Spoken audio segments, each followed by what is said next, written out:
What's going on? Hey Drake. Never better here. What's the adjustment been like to Josh and the offense? How's that coming for you, other than the world fell into a panic when you supposedly threw 4 interceptions on that first? Shoot. I think it's feeling good. I think kind of catching a stride. Just trying to get as many reps out there as possible. I think you got to take the meetings and what you learn from when you do get a chance to run the plays. Just take it and take it the next time you run it. I think it's all the same concepts in the league, but it's different wordage, different verbiage. Same guys, mostly same guys run them, but just kind of feeling out kind of how they run it and timing and just kind of get a different concept. So I think it's been good. I think I'm starting to kind of really kind of find a stride. I'm kind of bummed out we're about to leave, but no, it's fun. Anytime we're going against a great defense, they got good players, 2 great corners. I tell Gonz every day I'm gonna test them. I'm not gonna not throw at them or CD. Two of the I think the best corners and one of the best duos in the league. What an opportunity for us to go out there every day and throw against those guys. Drake, how much have you and Mike and Josh talked about the expectations for you as a leader on this team going into your second year? Yeah, I think it's an opportunity for me. Take a jump. I think kind of from last year being a rookie, trying to come in here and kind of earn my stripe, earn my keep. Just kind of through hard work, and I think kind of this year is. Same approach. You got new guys in here, new staff. Kind of got to keep getting to know everybody. Kind of show my work ethic, and then kind of from there, as the season comes around, try to take a next step of leadership and leading the offense, and hopefully leading this football team. As a voice and as a player, how would you define your comfort level now compared to 1 year ago? Yeah. Oh, yeah. This world's different. I was talking to Pep about that earlier.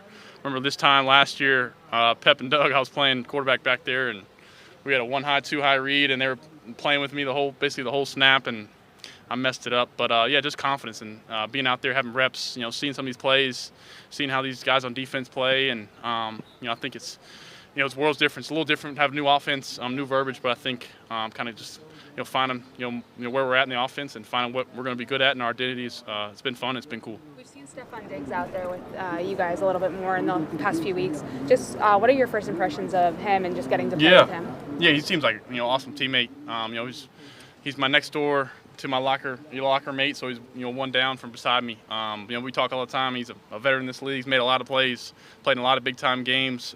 So just an awesome voice for the receiver room for this offense. He's played in some playoff games. He's had some big games, and I think once he kind of recovers and he's getting back out there, I'm looking forward to be able to throw him footballs, and it's always good having a guy like that in your team. Have you seen Stefon's work ethic in action? Yeah, he comes in here, lifting, in the meetings, asking questions, asking me after plays, hey, what should I have done there?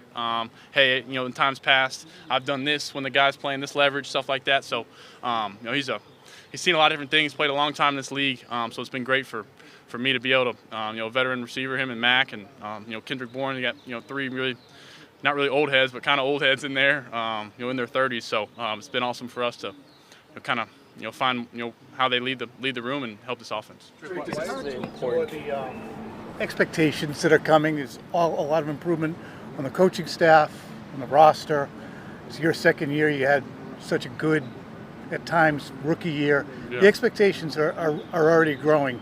How do you react to those and feel about high expectations? Yeah, I think you want high expectations. I think that's what you want. I think this city, the Patriots are used to winning, and that's what we're trying to get back to. I think you want people to expect you to play good, and I think that pressure is kind of what fuels you to be out here. What fuels you to get the rep right in practice. What fuels you to work hard in the meetings or work hard in the weight room, or kind of not what happened last year happen again. So what accompanies that in Boston sometimes is an impatience.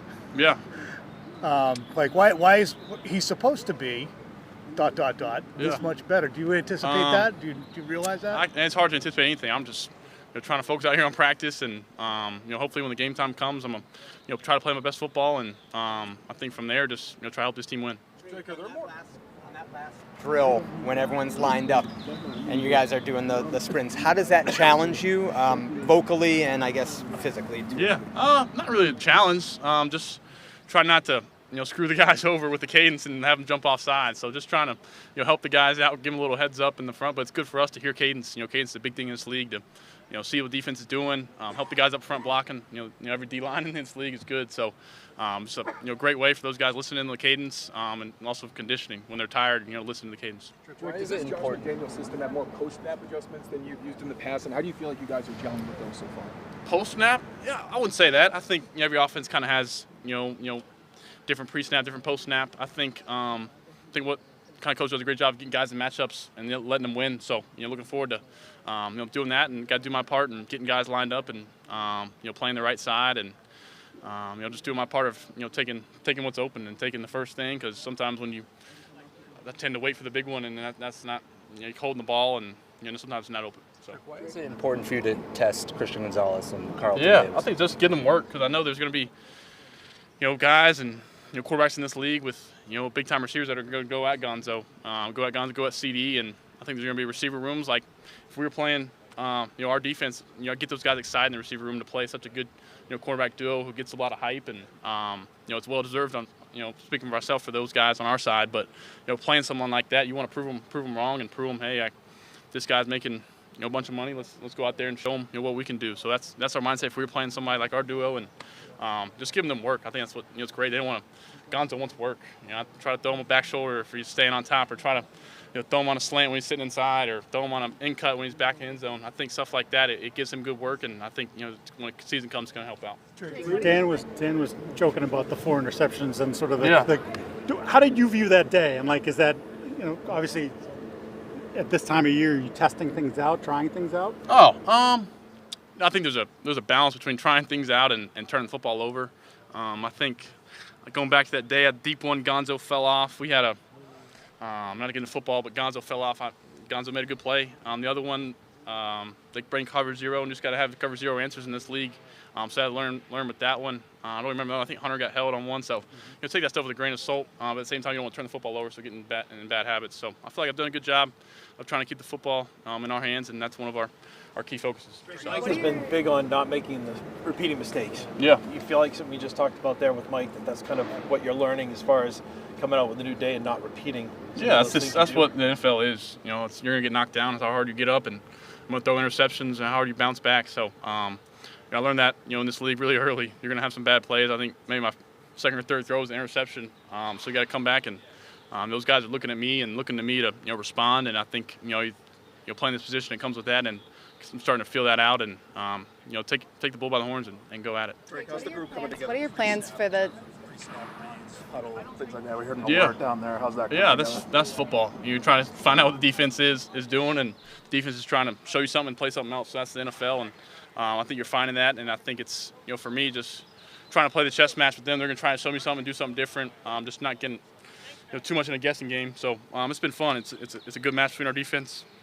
They do a lot of different stuff, and that's great work for us. Drake, what are your plans for the next 5-6 weeks before you guys come back for a training camp? Yeah, my plans. Focus on tomorrow. We got another day of practice. Get married in 2 weeks. But other than that, just try to get ready for the season. So. Drake, you have a lot of new faces on your offensive line. How do you see them putting things together over the time as a unit? Yeah, I think you're kind of starting to see it. I think. Morgan and Garrett coming in, they're veterans. Played a lot of snaps in this league, a lot of starts. So good to have some guys who's been in here, and some guys last year, Big Trey and Velo and Cole Strange, and obviously Big Mike. He's stout as can be. So I'm looking forward to seeing those guys. They're coming as a group. They're doing their part. I got to get the ball out, help those guys. And there's different stuff. It's tough out here. The defense knows we're passing. There's not much running game out here in OTAs, so they kind of got a head start, but it's good for us to get that work. You're going to see their best pass rush on third down, because that's when they're going to come. So, and Big Will, he's done a great job. It's cool for me seeing Will come in kind of same situation. Played 3 years in college, coming in the NFL. Never been up here in the Northeast, Southern accent, so it's been cool to kind of be there with him and live through it. Explain to them there are trees here. Yeah, exactly. Based on the few practices you've had here so far, how much do you feel like you know about your offense's identity heading into this season? What is that identity? I think you're starting to find it. I think it's hard out here because running the football is such an identity for those guys up front. Kind of being physical and the running game. And also it's hard to see. Nobody's getting tackled, so it's hard to tackle these guys. They're just tapping off and say I tacked them or I tackled them, but that's how it is in OTAs. But I think it's good work. It's good for us to kind of install the plays, get a feel about what I like. Coach McDaniel's been awesome about asking what I like, and what he expects from me on certain plays. So it's been good to be able to get that outside and on the field, and it's been fun, watching Tom and a bunch of great quarterbacks in this offense do it. Before practice, Mike was talking about how, your leadership qualities, and he said, it's a unique situation. He's 22 years old. Yeah. You're still a young guy. How comfortable are you, though, as you guys are all learning this new offense, kind of getting after guys if you feel like you need to when things aren't going the way they should? I think that's something that I think is needed. I think Coach Vrabel's kind of set that tone when he came in here and got hired of, hey, if you're not doing the right thing repeated times, there's going to be some consequences. And I think that's something we need to establish. And I think it's something that me growing up with 3 older brothers and around older people my whole life, I've kind of been comfortable, and kind of once I got acclimated, which I feel like I definitely am now, to kind of step into that zone. And hey, I think especially for offensively, if somebody's not doing their job, and it starts with me, I got to do mine first. But if somebody's not doing their job and repeated mistakes, I think there got to be a consequence. And I think at some point it hurts the football team, and I think it hurts everybody in that building. Impressions of the skill position players you guys added around the draft? Efton Chisholm, Kyle Williams, Travion Henderson. Yeah, I think you just saw it. I mean, they're making plays, all day. So we got to find a way to get them involved. Looking forward to seeing kind of how they kind of shape their role in training camp, and I think they're shaping it out here. I think you saw plays from everybody. Travion caught a touchdown. Kyle caught a deep ball. Chiz caught had some about 50 catches, I feel like, in OTAs. So these guys are just showing the work and showing up, and I've been through it with the rookie. They're here in some rookie meetings till 5 o'clock, some NFLPA meetings. So they got a lot on their plate, and I think they're responding well. So I think what you realize is young players in this league are good for the program and good for the organization. So I think finding a way to have those guys help us early is something that we can kind of build a young kind of group and a young core. So thank you guys. Thank you.